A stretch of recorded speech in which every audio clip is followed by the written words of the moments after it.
Hi everybody. I know that the last section was pretty tough, and I know I crammed a lot into the Islam section, and so I just want to remind you that I'm not expecting you all to remember these things completely, but I'm just hoping that you will kind of see that well, what I addressed within Christianity and Islam are basically all the things that I feel like come up for those who actually start to care about the topics and what I think is relevant to them. Um, whether I use the best judgment on that or not is not clear, but hopefully you are still learning a lot. And you know that my because I don't use exams that commit you to memorize so many things. I'm hoping that you still are able to take away quite a bit from these lectures and videos. Now, I did fail in some clarity on the last paper I have that I just want to sum up with you guys on the difference between the Eastern Church and the Western Church. And so I just want to just make this a little bit more simple. Christianity originally formulated with there being several patriarchs that were heads of their churches. The Patriarch of Constantinople, for one, of Alexandria, and Rome. And we're talking about Western Rome.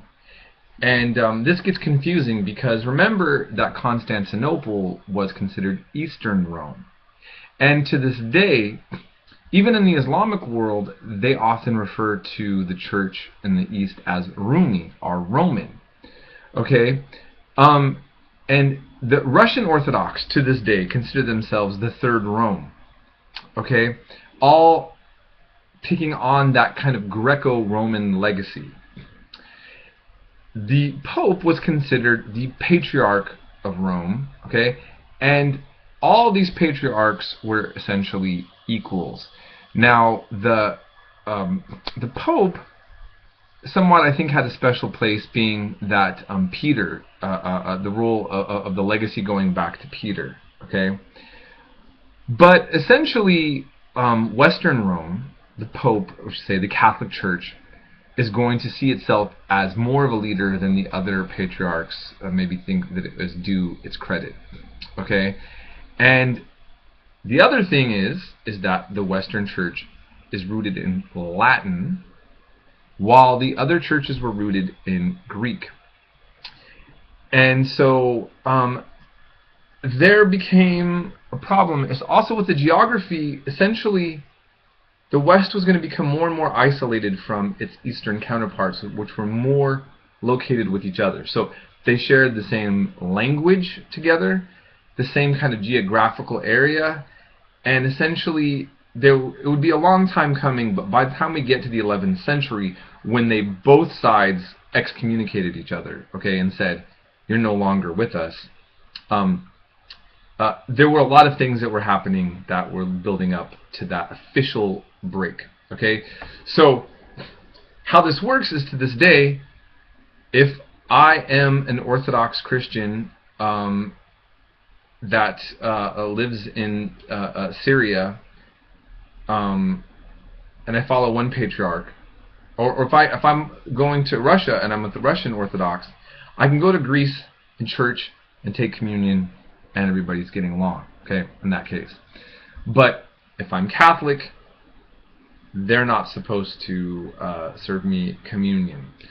So yes, there was a break. And then in the middle of that, in the Eastern churches, if you remember, there was all those debates about the Nestorians and the Monophysites.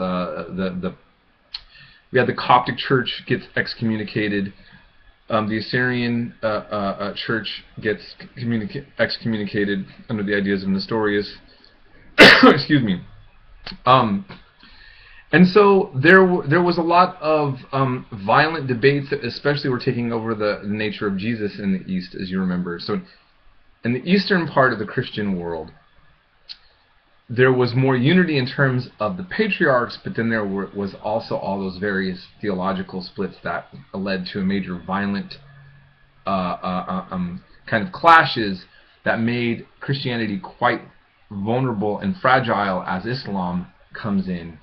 And as I pointed out, that not only were the people from the Eastern Roman Byzantine Empire tired of fighting the Persian Empire and vice versa, but there was also seemed to be an exhaustion of the theological debates that were taking place that I think made Islam a little bit more appealing, because the nature of Jesus is so much more simple according to their tradition, and God's oneness is so much more clear as well. Now, again, I'm not advocating one particular idea or the other. I'm simply saying I think that as historians we can see kind of how these things would happen.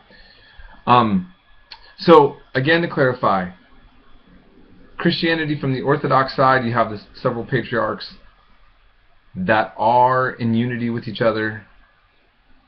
Western Rome, the Pope was a part of that. By the 11th century, officially no more.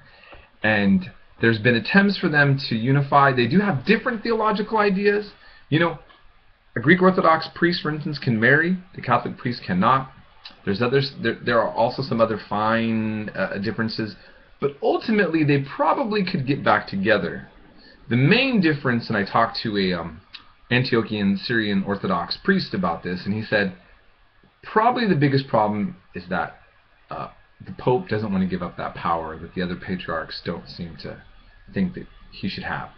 And that's probably going to keep them separate for some time. But in terms of doctrinal issues, there seems to be many things that are probably not as such a big deal and nowadays, and that they could get over if there was that one really particular big issue that still takes place. So I hope that's a little bit more clear. And just to also just quickly add, eventually the Coptic Church is going to use Coptic. The Assyrian Church is going to use Syriac. So Greek was the main language in the East, but then eventually some of those churches, those different ethnic churches, are going to also use their own ancient ethnic languages as a part of their church liturgy as well. Okay, just a quick side note.